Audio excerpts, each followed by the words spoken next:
Today we are discuss on the application of KC. Application KC मध्ये काय काय येतं पहा.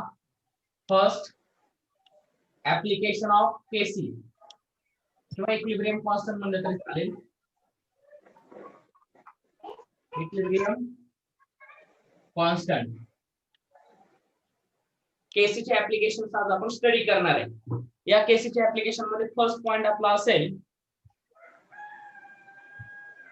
First point prediction of the direction of the reaction. First application काय केसीचं, prediction of direction of the reaction. Prediction of the reaction. एखादी reaction forward direction carried out होते म्हणजे प्रोडक्ट जास्त येतो. एखादी रिएक्शन कॅरीड आउट होते म्हणजे रिएक्टंट जास्त येतो. हे आपण केसी व्हॅल्यू वरून सांगू शकतो. तर आता आपल्याला ते पाहायचंय पहा काय होतं. लक्ष द्या इकडे, सगळे महत्त्वाचा कन्सेप्ट आहे. सुरुवातीला एखादी रिएक्शन आपण कन्सिडर केली. रिएक्शन मी घेतो AA प्लस BB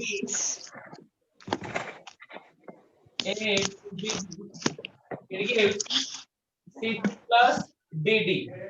ही रिएक्शन जर आपण घेतली तर पुढे काय होतं बघा.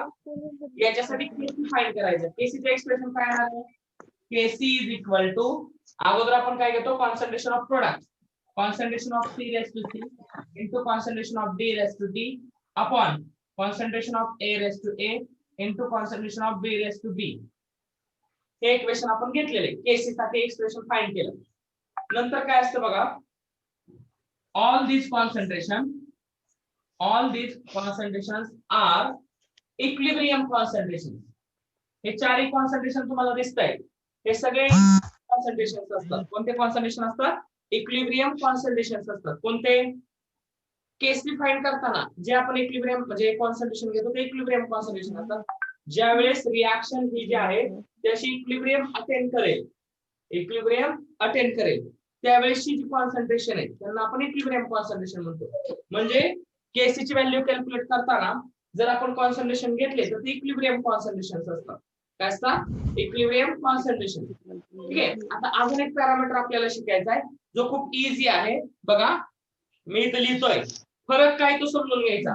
हा झाला केसी. इथं आपण कोणते कॉन्सन्ट्रेशन घेतले, इक्विलिब्रियम कॉन्सन्ट्रेशन घेतले. All concentrations are equilibrium concentration. नंतर मी घेतलं क्यूसी. क्यूसी ला म्हणतात रिएक्शन क्वेश्चन. केसी ला जसं आपण इक्विलिब्रियम कॉन्स्टंट म्हणतो तसं या क्यूसी ला काय म्हणायचं, रिएक्शन क्वेश्चन. याचं पण सिमिलर एक्सप्रेशन होतं. Concentration of C raise to C into concentration of D raise to D upon concentration of A raise to A into concentration of B raise to B. आता सगळ्यात महत्त्वाचा concept आहे या दोघांमध्ये नक्की फरक काय, केसी मध्ये आणि क्यूसी मध्ये. तर बघा केसी मध्ये जे कॉन्सन्ट्रेशन घेतले ते सगळे इक्विलिब्रियम कॉन्सन्ट्रेशन्स आहेत आणि क्यूसी मध्ये जे कॉन्सन्ट्रेशन घेतो आपण, these concentrations are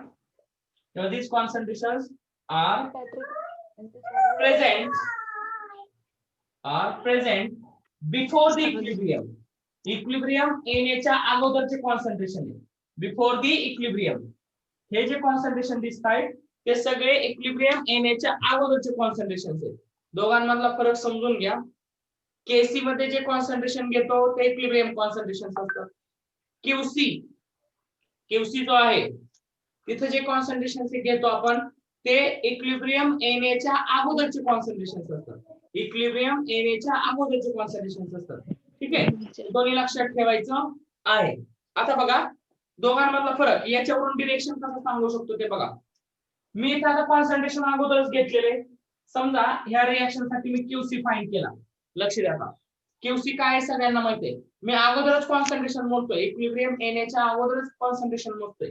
म्हणजे समजा इथे जर concentration of C raise to C into concentration of D raise to D upon concentration of A raise to A into concentration of B raise to B याची value मी calculate केली. बघा मी QC हा अगोदरच मोजतोय, क्यूसी अगोदर मोजतोय, नंतर केसी मोजणार आहे. काय आहे पहा, क्यूसी आणि केसी वरून कसं सांगायचं ते. क्यूसी मोजला, समजा क्यूसी ची व्हॅल्यू इथे माझी 100 आली. याचा अर्थ असा असतो क्यूसी ची व्हॅल्यू 100 आली किंवा हाय व्हॅल्यू आहे, केसी ची व्हॅल्यू आता हाय आली असं समजू आपण, हाय आली. म्हणजे तिथं प्रोडक्टचं कॉन्सन्ट्रेशन जास्त आहे. प्रोडक्टचं कॉन्सन्ट्रेशन काय आता जास्त आहे, क्यूसीची व्हॅल्यू हाय धरली. ही व्हॅल्यू हाय कधी येणार आहे, डायरेक्टली प्रोपोर्शनल आहे म्हणून हाय. क्यूसीची व्हॅल्यू हाय आली असं कन्सिडर केलं आपण. नंतर केसी कॅल्क्युलेट केला. नंतर नेक्स्ट अगोदर क्यूसी कॅल्क्युलेट करतात, नंतर केसी कॅल्क्युलेट करतात. केसी कॅल्क्युलेट केला की व्हॅल्यू समजा लो झाली, व्हॅल्यू काय झाली लो, याचा अर्थ असा झाला की क्यूसी कॅल्क्युलेट करत असताना प्रोडक्टचं कॉन्सन्ट्रेशन जास्त होतं, केसी कॅल्क्युलेट करताना प्रोडक्टचं कॉन्सन्ट्रेशन थोडंसं कमी झालं. प्रोडक्टचं कॉन्सन्ट्रेशन कमी झालं म्हणजे प्रोडक्टचं कन्व्हर्जन कशामध्ये झालं, रिएक्टंट मध्ये झालं. प्रोडक्टचं कन्व्हर्जन कशामध्ये झालं, रिएक्टंट मध्ये झालं. म्हणजे इथे क्यूसी ची व्हॅल्यू जास्त असेल तर प्रोडक्टचं कॉन्सन्ट्रेशन जास्त, केसी ची व्हॅल्यू जास्त असेल तर प्रोडक्टचं कॉन्सन्ट्रेशन जास्त, पण इथे केसी ची व्हॅल्यू कमी आहे म्हणजे प्रोडक्टचं कॉन्सन्ट्रेशन कमी आहे. ओके, इथं जास्त होतं, मी एक तास अगोदर कॅल्क्युलेट केलं त्यावेळेस समजा मला अशी व्हॅल्यू मिळाली, क्यूसी ची व्हॅल्यू 100 मिळाली होती आणि केसी ची व्हॅल्यू मला इथं 70 मिळाली. याचा अर्थ असा होतो की इथं मी क्यूसी च्या कॅल्क्युलेट केला त्यावेळेस प्रोडक्टचं कॉन्सन्ट्रेशन जास्त होतं, केसी कॅल्क्युलेट केला त्यावेळेस प्रोडक्टचं कॉन्सन्ट्रेशन कमी. याचा अर्थ माझ्या प्रोडक्टचं कन्व्हर्जन हे रिएक्टंट मध्ये झालं. प्रोडक्टचं कन्व्हर्जन कुठे होत आहे, रिएक्टंट मध्ये. प्रोडक्टचं कन्व्हर्जन कुठे होत आहे, रिएक्टंट मध्ये. म्हणजे if QC is greater than KC, QC हा केसी पेक्षा जास्त असेल म्हणजे जिथं प्रोडक्टचं कॉन्सन्ट्रेशन जास्त आहे, इथं प्रोडक्टचं कॉन्सन्ट्रेशन कमी आहे. याचा अर्थ प्रोडक्टचं कन्व्हर्जन कशामध्ये झालं, प्रोडक्टचं कन्व्हर्जन रिएक्टंट मध्ये झालं. प्रोडक्टचं कन्व्हर्जन रिएक्टंट मध्ये होतंय, प्रोडक्टचं कन्व्हर्जन रिएक्टंट मध्ये होतंय. याचा अर्थ रिएक्शन फॉरवर्ड डायरेक्शनने जाते, शिफ्ट होते का बॅकवर्ड डायरेक्शनने शिफ्ट होते, सांगा. रिएक्शन कोणत्या डायरेक्शनने शिफ्ट होते, कन्सेप्ट समजून घ्या, इझी आहे. कोण सांगेल, काय सांगितलं मी बघा. क्यूसी ची व्हॅल्यू आपण कॅल्क्युलेट केली ती हाय होती, त्यावेळेस प्रोडक्टचं कॉन्सन्ट्रेशन जास्त होतं. नंतर मी केसी फाइंड केला, केसीचं कॉन्सन्ट्रेशन हे क्यूसी पेक्षा कमी आलं. याचा अर्थ प्रोडक्टचं कॉन्सन्ट्रेशन कमी झालं, म्हणजेच कमी झालं म्हणजे काय झालं, तर प्रोडक्ट हा रिएक्टर मध्ये कन्वर्ट झाला. म्हणजे concentration of product is converted into concentration of reactor. प्रोडक्टचं कन्वर्जन रिएक्टर मध्ये होतंय म्हणजे रिएक्शन कुठे शिफ्ट होते, कोणत्या डायरेक्शनने शिफ्ट होते हे आपल्याला याच्यावरून कळालं. रिएक्शन कोणत्या डायरेक्शनने शिफ्ट होते पायल, बोला. बॅकवर्ड डायरेक्शनने. राईट. इथं लक्षात ठेवा, हे क्यूसी इज ग्रेटर दॅन केसी म्हणलं की इथं लिहायचं reaction is shift towards backward direction. Backward direction हा फर्स्ट पॉइंट झाला, फर्स्ट पॉइंट झाला, बरोबर आहे. समजा क्यूसी ची व्हॅल्यू जास्त असेल, केसी ची कमी असेल तर असं होईल. नेक्स्ट कन्सेप्ट मध्ये असं पाहूया, उलट झालं, याच्या अपोजिट. म्हणजे काय झालं, समजा क्यूसी ची व्हॅल्यू कमी आली, क्यूसी ची व्हॅल्यू याचा अर्थ कमी, याचा अर्थ काय, दुसरी कंडिशन ही पहिली झाली, क्यूसी लो आहे. क्यूसी लो आहे याचा अर्थ कॉन्सन्ट्रेशन ऑफ प्रोडक्ट कमी, केसी वाढला, केसी हाय झाला म्हणजे प्रोडक्टचं कॉन्सन्ट्रेशन वाढलं. आता क्यूसी कमी याचा अर्थ सुरुवातीला प्रोडक्टचं कॉन्सन्ट्रेशन कमी होतं. केसी कॅल्क्युलेट आपण नंतर करतो, पण केसी कॅल्क्युलेट करताना प्रोडक्टचं कॉन्सन्ट्रेशन वाढलं याचा अर्थ काय होतो, सुरुवातीला प्रोडक्ट कमी होते नंतर प्रोडक्ट वाढले. याचा अर्थ रिएक्टंटचं कन्व्हर्जन प्रोडक्ट मध्ये होतंय. याचा अर्थ काय होतो, reactant is converted into product. म्हणजे सेकंड कंडिशन जर आपण लिहिली, केसी किंवा इथे लिहा असं, क्यूसी इज लेस दॅन केसी. केसी जर मोठा असेल तर रिएक्शन कुठे शिफ्ट होईल सांगा, कोण सांगेल. आता पायलने सांगायला नाही, मी ज्यांना विचारतोय त्यांनी उत्तर द्यायची. ईशा बोल बेटा.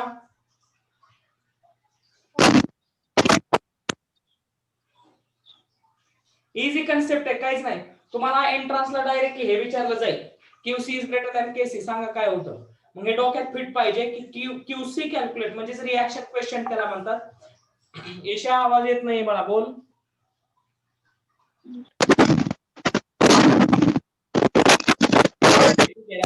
वैष्णवी सांग रे बाळा.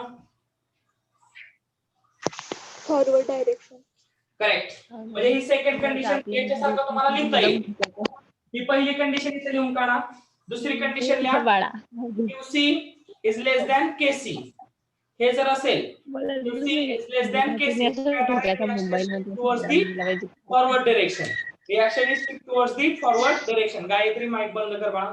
हे लक्षात ठेवा, दोन्ही लक्षात राहील सगळ्यांच्या, दोन्ही लक्षात ठेवायचं सगळ्यांनी. या दोन झाले, अजून तिसरी कंडिशन आहे. समजा असं झालं तुमच्या क्यूसी ची व्हॅल्यू आणि केसी ची व्हॅल्यू सेमच आली, म्हणजे प्रोडक्टच्या कॉन्सन्ट्रेशन मध्ये पण चेंज नाही झाला आणि रिएक्टंटच्या कॉन्सन्ट्रेशन मध्ये पण चेंज नाही झाला, म्हणजे रिएक्शन फॉरवर्डला शिफ्ट होईल का बॅकवर्डला का इक्विलिब्रियम राहील. तीन कंडिशन आहेत, एक तर रिएक्शन फॉरवर्डला शिफ्ट होऊ शकते, एक तर बॅकवर्डला शिफ्ट होऊ शकते, किंवा आहे त्या इक्विलिब्रियम पोझिशनला राहू शकते. सुरुवातीला पाहिलं, जर क्यूसी ची व्हॅल्यू जास्त असेल तर बॅकवर्ड डायरेक्शनला शिफ्ट करायची, क्यूसी ची व्हॅल्यू कमी असेल तर फॉरवर्ड डायरेक्शनला शिफ्ट करायची, आणि जर क्यूसी इज इक्वल टू केसी असेल तर तुमचं रिएक्शन कोणत्याही डायरेक्शनला शिफ्ट होणार नाही, ते आहे त्या पोझिशनला इक्विलिब्रियम पोझिशनला राहील. बोला वैष्णवी सांग. वैष्णवी पिंपळे बोला. Equilibrium position. करेक्ट. तिन्ही कंडिशन आता इथे लिहून काढायचे. अगोदर हे लिहा, रिएक्शन क्वेश्चन म्हणजे काय, फरक काय बघा दोघांमध्ये, या दोघांमध्ये फरक काय तो समजून घ्या. कधी काय कॅल्क्युलेट करायचं ते, हे पहिलं ऍप्लिकेशन झालं. असे 4 ऍप्लिकेशन्स पाहिजेत, 4 ऍप्लिकेशन्स पाहिजेत मोठे मोठे. हे पहिलं लिहून काढा सगळ्यांनी. चला, या कंडिशन्स खूप महत्वाच्या आहेत. ठीक आहे. एक तुम्हाला डायग्रामॅटिकल रिप्रेझेंटेशन आहे, ते मी लगेच पाठवतो किंवा इथे काढून दाखवतो. डायग्रामॅटिकल रिप्रेझेंटेशन एकदम शॉर्ट मध्ये कसं लक्षात ठेवायचं, तिन्ही कंडिशन लक्षात ठेवायचे. कन्सेप्ट समजून घ्या. क्यूसी अगोदर कॅल्क्युलेट करतो, नंतर केसी. इक्विलिब्रियम कॉन्सन्ट्रेशनच्या अगोदरचे जे कॉन्सन्ट्रेशन असतात त्याच्यावरून क्यूसी फाइंड केला जातो. क्यूसी म्हणजे रिएक्शन क्वेश्चन, केसी म्हणजे इक्विलिब्रियम कॉन्स्टंट. या दोघांच्या व्हॅल्यू आपण हे बघतो, कंपेअर करतो. कंपेअर करून तुम्ही प्रेडिक्शन करता डायरेक्शन्स, हे सांगता आलं पाहिजे. हे एवढंच लक्षात ठेवायचंय. QC is greater than KC, reaction shift towards the backward direction. QC is less than KC, reaction shift towards the forward direction. QC is equal to KC, reaction is present in equilibrium position. Fast.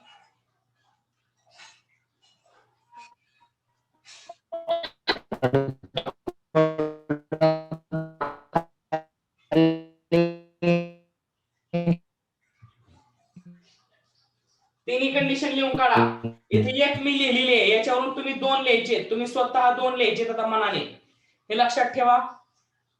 Fast second application कडे जायचंय आपल्याला लवकर.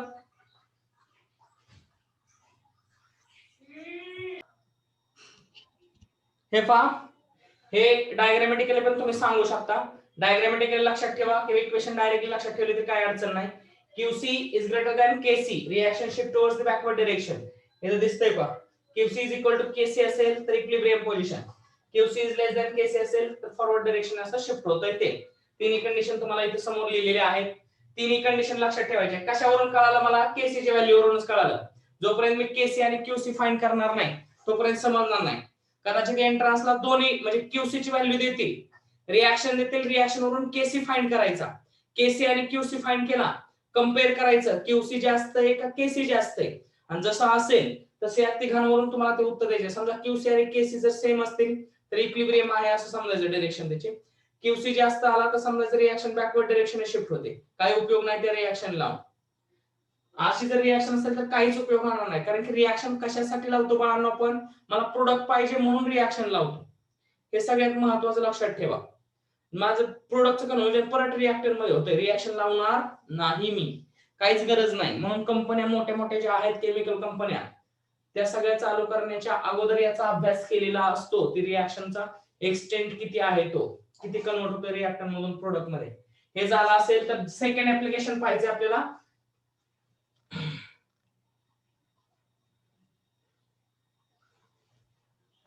पहा, second application आहे to know. Second application important आहे पहा. To know extent of the reaction, to know extent of the reaction, extent of the reaction. extent of the reaction म्हणजे काय सांगता येईल पहा तुम्हाला, की प्रोडक्ट किती फॉर्म झालाय, म्हणजे केसी व्हॅल्यू वरून कळतं की किती फॉर्म होणार आणि किती होणार नाही. रिएक्शन किती कॅरीड आउट होऊ शकते हे तुम्हाला याच्यावरून समजतं. रिएक्शन किती कॅरीड आउट होऊ शकते हे याच्यावरून समजतं. तर लक्षात ठेवा आता, Kc is directly proportional to the concentration of product. हे पहिलं सेंटेन्स. दुसरं असतं Kc is inversely proportional to the 1 upon concentration of reactant असतं. Inversely proportional to the reactant. या दोन गोष्टी महत्त्वाच्या आहेत. केसी हा प्रोडक्टशी डायरेक्टली प्रोपोर्शनल आहे. केसी ची व्हॅल्यू जास्त याचा अर्थ रिएक्शन तुमचे जास्त एक्सटेंट मध्ये कन्वर्ट झाली. एक्सटेंट जास्त आहे त्या रिएक्शनचा. जर केसी ची व्हॅल्यू जास्त आली तर म्हणजे प्रोडक्ट जास्त आला. प्रोडक्ट जास्त आला म्हणजे चांगली रिएक्शन आपण ती लावू शकतो. मला प्रोडक्ट साठीच रिएक्शन लावायची. रिएक्टंट तर माझ्याकडे ऑलरेडी असतो. रिएक्टंट पासून प्रोडक्ट तयार करायचा आहे म्हणून या रिएक्शन्स लावल्या जातात. तर हे लक्षात ठेवायचं सगळ्यांनी. KC is directly proportional to the product. KC is inversely proportional to the reactant. याच्यावरून एक गोष्ट समजते पहा. याच्या व्हॅल्यू कशा सांगितल्या जातात पहा. व्हॅल्यू एक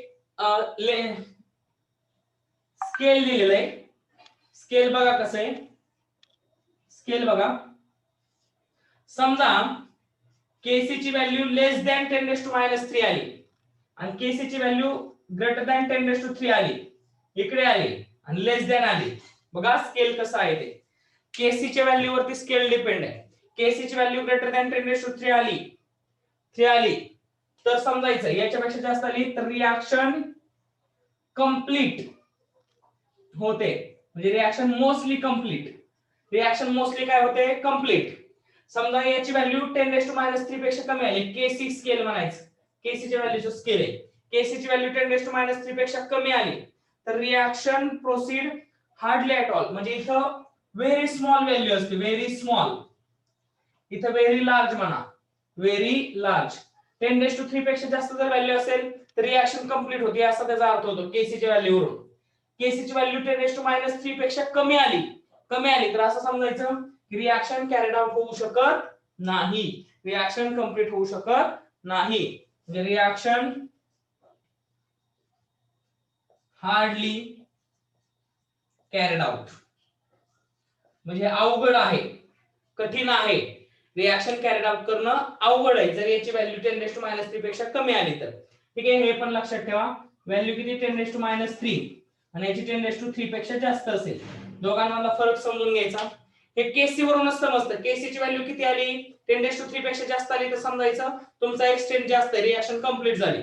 10⁻³ पेक्षा कमी आली तर समजायचं रिएक्शन आपली होऊ शकत नाही. अवघड आहे रिएक्शन कॅरीड आउट करणं. हे कोणावरून कळतंय मला केसी च्या व्हॅल्यूवरून कळतंय. म्हणून हे ऍप्लिकेशन आहे. रिएक्शन एखादी रिएक्शन आता आपण केसी केपी फाइंड केलेत पहा. प्रॉब्लेम केलेत. त्या व्हॅल्यू फाइंड केलेल्या ज्या आहेत केसीच्या त्या चेक करून बघायचं. 10⁻³ पेक्षा जास्त असेल तर म्हणायचं ती रिएक्शन होते. 10⁻³ पेक्षा कमी असेल तर म्हणायचं ही रिएक्शन होऊ शकत नाही. अवघड आहे ही रिएक्शन होणं. ठीक आहे. हे स्केल लिहून घ्या सगळ्यांनी.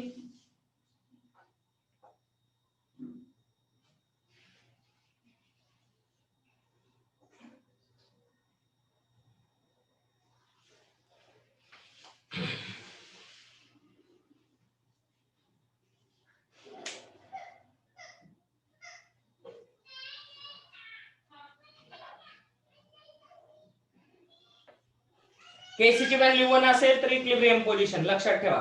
केसी ची व्हॅल्यू 1 असेल तर इक्विलिब्रियम पोझिशन. हे दोन्ही लक्षात ठेवायचे सगळ्यांनी. एक्सटेंट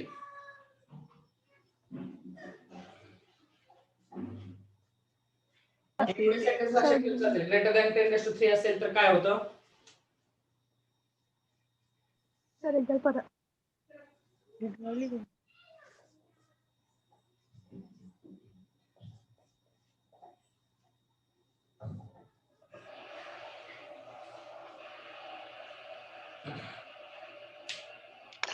दोन्ही कंडिशन लक्षात ठेवा सगळ्यांनी.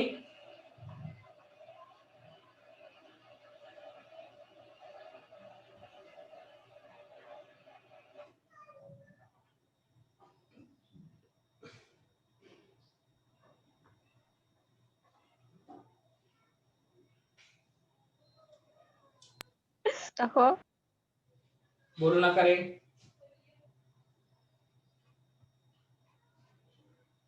बोला काय अडचण आहे पायल. आणि सर जर केसी ची व्हॅल्यू 10⁻³ आणि 10⁻³ मध्ये आली तर मध्ये आले तर इक्विलिब्रियम आहे. या दोघांच्या मध्ये आले तर म्हणायचं इक्विलिब्रियम पोझिशन आहे. ठीक आहे. याच्यापेक्षा जास्त असेल तर फॉरवर्ड डायरेक्शनने शिफ्ट होईल. याच्यापेक्षा कमी असेल तर बॅकवर्ड डायरेक्शनने शिफ्ट होतो. म्हणजे कंप्लीट रिएक्शन कधी होऊ शकते जर 10⁻³ पेक्षा जास्त असेल तर. रिएक्शन इनकम्प्लीट आहे असं कधी कळतं जर Kc ची व्हॅल्यू 10⁻³ पेक्षा कमी असेल तर. ओके, पुढे योगेश काय अडचण आहे मला? विशाल बोल. त्याला एंट्रन्सला कसं येईन सर प्रश्न? एंट्रन्स मध्ये व्हॅल्यू विचारतात. Kc ची व्हॅल्यू 10⁻³ असेल तर काय होईल अशा आपण एमसीक्यू सॉल्व्ह करून घेणारच आहे. त्याच क्वेश्चन हे लक्षात ठेवा पण महत्त्वाचं आहे.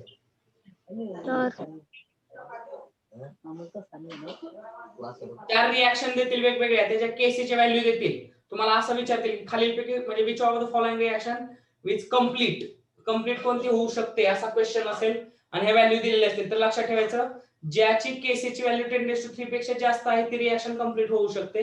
ज्याची रिएक्शनची व्हॅल्यू 10⁻³ टू 10⁻³ आहे ते इक्विलिब्रियम असू शकतं. 10⁻³ पेक्षा कमी असेल तर ती रिएक्शन इनकम्प्लीट राहू शकते. अशा प्रकारचे क्वेश्चन येतील. ओके ओके सर Kc ची व्हॅल्यू दिसलेली कोण आहे? सर Kc ची व्हॅल्यू दिलेली असली तर Qc ची कशी काढता? Qc चे कॉन्सन्ट्रेशन दिलेले असतात. Qc चे तुम्हाला इक्विलिब्रियम कॉन्सन्ट्रेशनच्या अगोदरचे कॉन्सन्ट्रेशन दिलेले असतात. त्याच्यावरून Qc ची व्हॅल्यू काढायची. ठीक आहे? Okay sir. मग Qc आणि Kc ची व्हॅल्यू पहिलं सोडवा हे दुसरं. नेक्स्ट आहे पहा. आता हे तिसरं आपण ऑलरेडी सॉल्व्ह केलेलं आहे पहा. काल शेवटचा प्रॉब्लेम जो सॉल्व्ह केला होता हे लिहिलं असेल तर आपण पुढे जाऊया बाळांनो.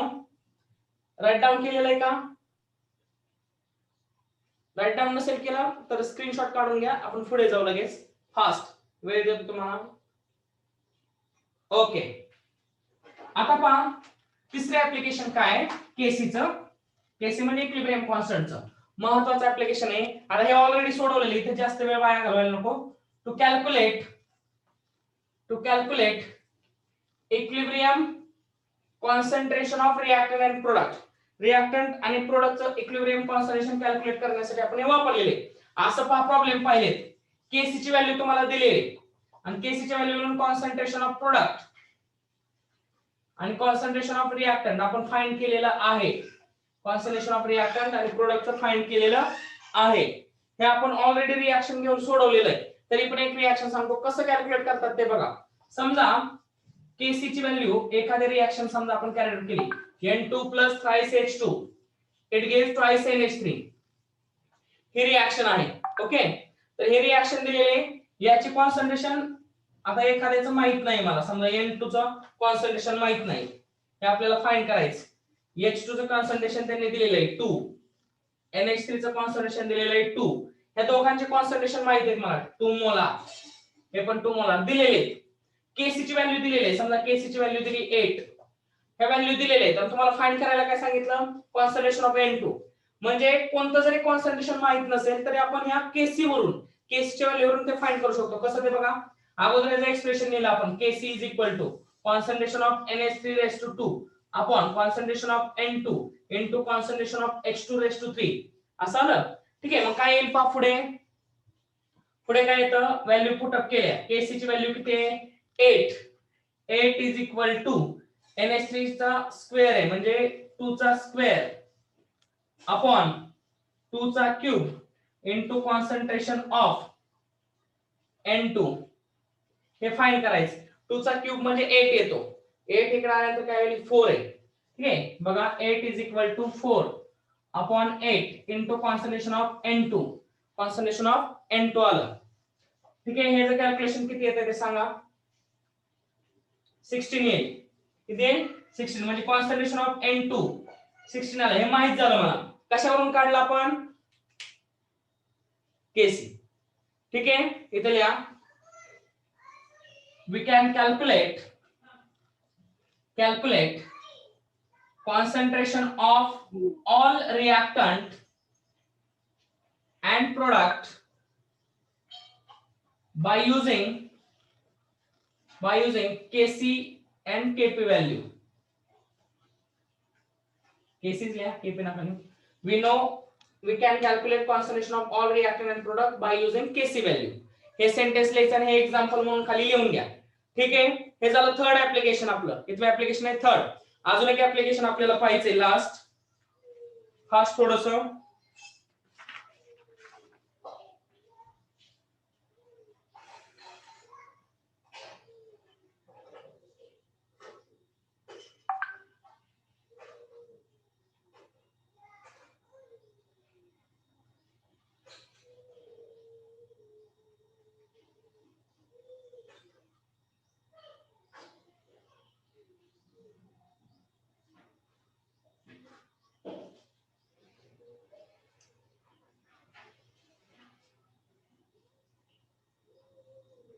ओके झालं.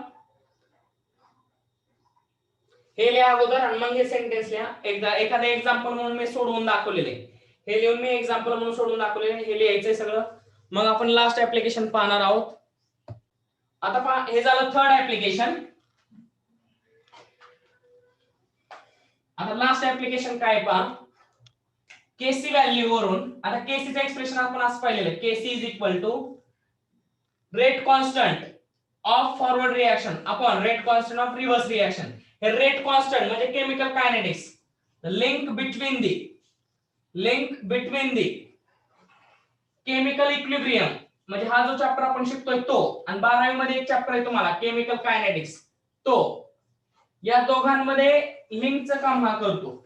म्हणजे केसी व्हॅल्यू आणि हे रेट कॉन्स्टंटचे व्हॅल्यू हे आपण कॅल्क्युलेट करू शकतो. रेट कॉन्स्टंटचे व्हॅल्यू केसी व्हॅल्यू वरून, किंवा याच्या व्हॅल्यू दिल्या तर आपण केसी व्हॅल्यू कॅल्क्युलेट करू शकतो. म्हणजे केसी व्हॅल्यू ही या दोन चॅप्टरच्या मधली एक मोठी लिंक आहे, या दोन कन्सेप्ट मधली एक मोठी लिंक आहे. हे फक्त त्याचं चौथं ऍप्लिकेशन आहे, ते लक्षात ठेवावं लागेल. केएफ म्हणजे काय, इथं मी डिनोट करतो. केसी म्हणजे इक्विलिब्रियम कॉन्स्टंट. आपण डेरिव्हेशन सोडवताना हे पाहिले पहा, KF upon KR, law of mass action पाहिलेले. लॉ ऑफ मास ऍक्शन वरून केएफ अपॉन केआर ला आपण केसी कन्सिडर केलं होतं. ठीक आहे, तर केसी नंतर केएफ नंतर केआर. केएफ म्हणजे काय, rate constant of forward reaction, आणि इथं असेल rate constant of backward reaction, किंवा रिव्हर्स रिएक्शन. हे दोन्ही लक्षात ठेवा. हे त्याचं चौथं ऍप्लिकेशन आहे की दोघांमधली लिंक आहे. ओके, तर आता आपण ऍप्लिकेशन पाहिले. दुपारचं जे लेक्चर होणार आहे आपलं 1 वाजता आज होणार आहे, त्याच्यामध्ये आपण वेगवेगळे फॅक्टर जे इक्विलिब्रियम कॉन्स्टंटला अफेक्ट करतात ते फॅक्टर पाहणार आहे. ते खूप इम्पॉर्टंट आहे.